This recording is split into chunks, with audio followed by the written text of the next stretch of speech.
पिता परमेश्वर प्रभु यीशु मसीह के नाम से तेरे पास आकर सुबह की बरकत प्रोग्राम में हम तुझसे प्रभु जी आशीष मांगते हैं।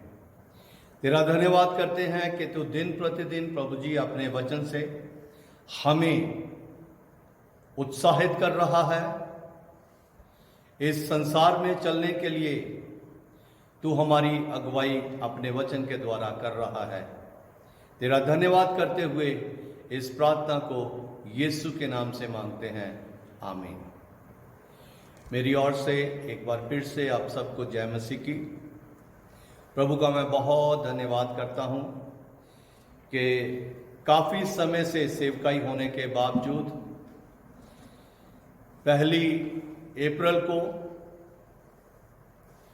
हम सुबह की बरकत प्रोग्राम को शुरू कर पाए हैं और मैं जानता हूं कि ये बहुत से लोगों के लिए आशीष का कारण है। इन दिनों में जो हमारा विषय चल रहा है, मत डर केवल विश्वास रख, यहोवा का भय मान। आज मेरे अजीजों, पुराने नियम से 2 राजा उसका 4 अध्याय उसके कुछ वचनों पर हम ध्यान करेंगे।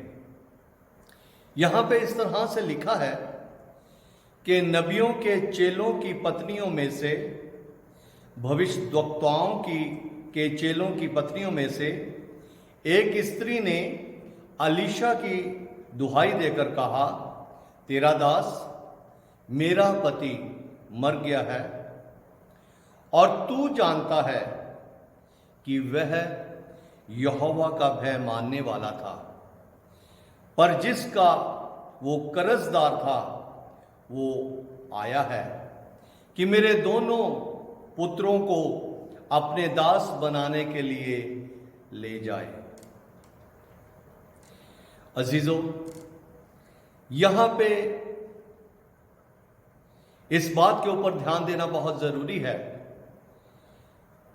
कि उस पत्नी ने अलीशा को एक बात कहने में कुछ भी हिचकिचाहट महसूस नहीं की कि वो यहोवा का भय मानने वाला था।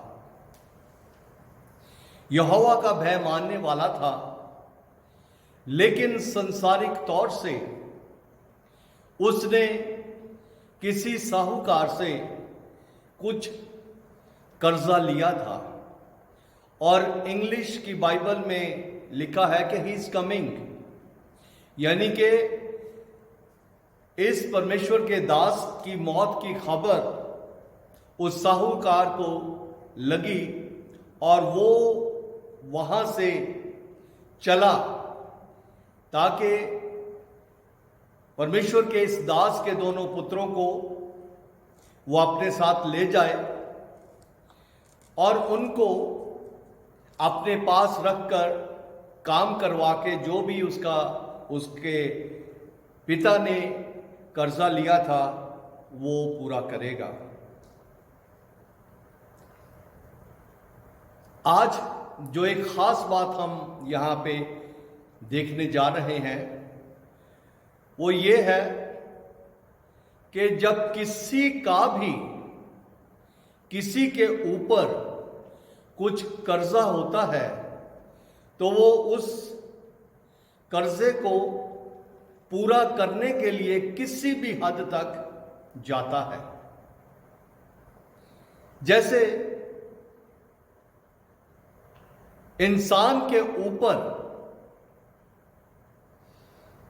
पाप का बहुत बड़ा कर्जा है।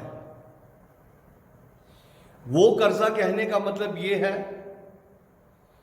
कि जब इंसान ने परमेश्वर की आज्ञा का उल्लंघन किया, उसके ऊपर शैतान हावी हो गया और दिन प्रतिदिन वो इंसान से परमेश्वर की बगावत करवाने के लिए अटल रहा और इस वजह से इंसान की परमेश्वर के साथ बहुत ज्यादा दूरी हो गई। आज इंसान के ऊपर जब कोई भी शारीरिक समस्या आती है, संसार की कोई भी विपत्ति आती है, उसका कारण केवल एक ही है कि शैतान ने लोगों के ऊपर पाप का बहुत बड़ा बड़ा कर्जा जो है वो चढ़ाया हुआ है। क्योंकि इंसान पाप का कर्जदार है, इसीलिए शैतान जो है बड़ी दलेरी के साथ इंसान को अलग अलग परेशानियों में डालता है, इंसान के शरीर में बीमारियों को डालता है और उस शरीर को खत्म करता है। यूहन्ना की इंजील उसका 10 अध्याय 10 वचन में लिखा है, प्रभु यीशु मसीह ये इस बात को कहता है कि चोर और किसी काम के लिए नहीं, चोरी करने, घात करने और नाश करने के लिए आता है। यीशु कहता है कि मैं इसलिए आया ताकि तुम जीवन पाओ और बहुतायत का जीवन पाओ। शैतान के द्वारा इंसान के ऊपर जितना भी पाप का कर्जा था, प्रभु यीशु मसीह ने सलीब पर उस सारे कर्जे को चुका दिया। और अब इंसान, जितने भी इंसान जो प्रभु यीशु मसीह पर विश्वास करते हैं, प्रभु यीशु मसीह से अपने गुनाहों की माफी मांग चुके हैं, उनके ऊपर किसी भी तरह से अब पाप का कोई भी कर्जा नहीं है। रोमियो की पत्री उसका 13 अध्याय 8 वचन में पौलुस रसूल कहता है कि हमें अब केवल एक ही बात के कर्जदार रहना है, वो है प्रेम। अजीजों, यहां पे जब ये स्त्री अलीशा के पास आई, इसने इस बात की गवाही दी कि मेरा पति, तू जानता है कि परमेश्वर का, यहोवा का भय मानता था। अलीशा का जरूर मन अंदर से बहुत प्रसन्न हुआ होगा कि ये स्त्री जो है ये यहोवा के भय का इस वक्त भी प्रशंसा कर रही है।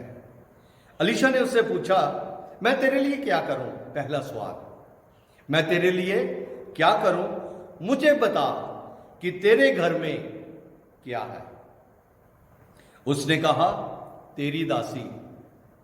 पहले वो अपने पति के लिए कह रही है कि तेरा दास, अब वो कह रही है कि तेरी दासी के घर में एक हांडी तेल को छोड़ और कुछ नहीं है। अलीशा ने 2 सवाल किए, मैं तेरे लिए क्या करूं? दूसरी बात, तेरे घर में क्या है? जब उसने इन दोनों बातों का जवाब दे दिया तो फिर अलीशा ने उसको इस सारी बात का उपाय बताया। उसने कहा कि तू बाहर जाकर अपने सब पड़ोसियों से खाली बर्तन मांग ले। थोड़े ना मांगना, थोड़े बर्तन ना मांगना। तू अपने पड़ोस में जाकर खाली बर्तन जो है वो मांग लेना, जितने भी खाली बर्तन हो वो मांग लेना, थोड़े ना मांगना। और फिर यहां पे इस बात का समझना बहुत ही ज्यादा जरूरी है कि अलीशा उसको पूछता है कि तेरे घर में क्या है। अजीजों, आज हम देखें कि हमारा शरीर जो है ये परमेश्वर का घर है। इस शरीर के ऊपर, क्योंकि हम प्रभु यीशु मसीह पर विश्वास करने वाले लोग हैं, इस शरीर के ऊपर किसी भी तरीके से शैतान का कोई भी अधिकार नहीं है।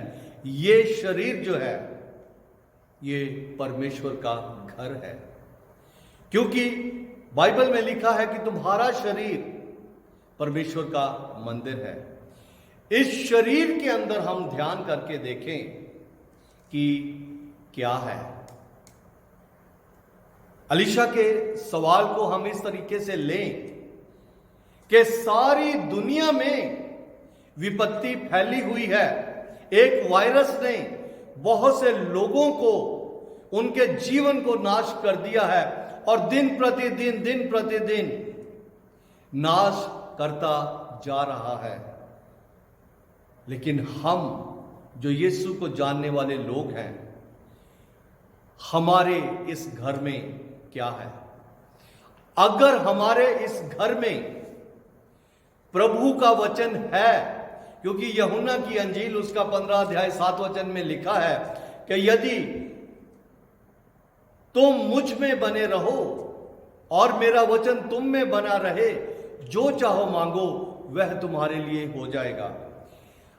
इस घर में जब परमेश्वर का वचन है तो ये सारी दुनिया जो है, हमारा पड़ोस जो है, उनके शरीर जो हैं वो परमेश्वर के आत्मा से खाली है। उनमें परमेश्वर का आत्मा नहीं है। अलग अलग बातें उनके जीवनों में, उनके शरीरों में भरी हुई है।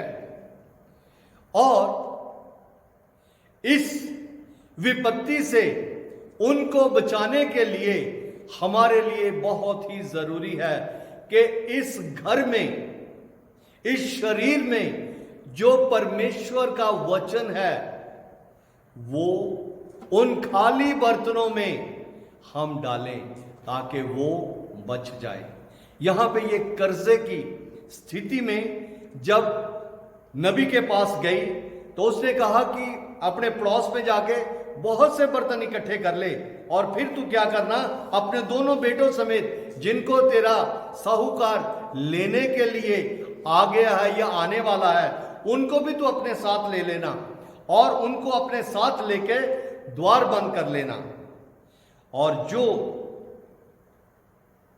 तेल तेरे पास है उन खाली बर्तनों में उंडेलना शुरू कर देना। अजीजों, जब हम यीशु के प्रेम को जानते हैं, जब हम यीशु के प्रेम के कर्जदार हैं, तो हमारे लिए बहुत ही ज्यादा जरूरी है कि हम परमेश्वर के प्रेम को अपने पड़ोसियों के साथ, जहां पे हम काम करते हैं, जहां पे हम रहते हैं, जो हमारे रिश्तेदार हैं, उनमें इस जीवन के वचन को बांटे, उनमें जीवन के वचन को बांटे।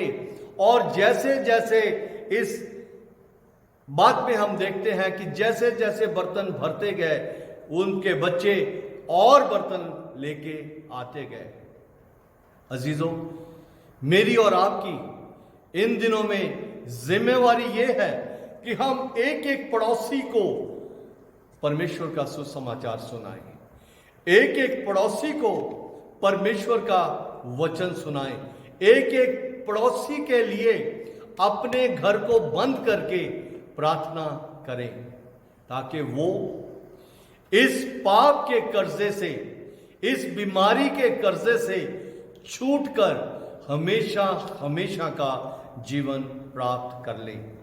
जब उसने ऐसा किया, उसके बाद क्या हुआ, ये इसके बारे में हम कल सीखेंगे। मैं चाहता हूं कि प्रभु आप सबको बहुतायत से आशीष दे। प्रार्थना करें। पिता परमेश्वर, तेरे सुने गए वचन के लिए तेरा धन्यवाद करते हैं। चाहते हैं कि जो कुछ हमने सुना है उसके अनुसार करने के लिए तू हमारी सहायता कर। यीशु के नाम से मांगते हैं, आमीन। सबको जय मसीह की।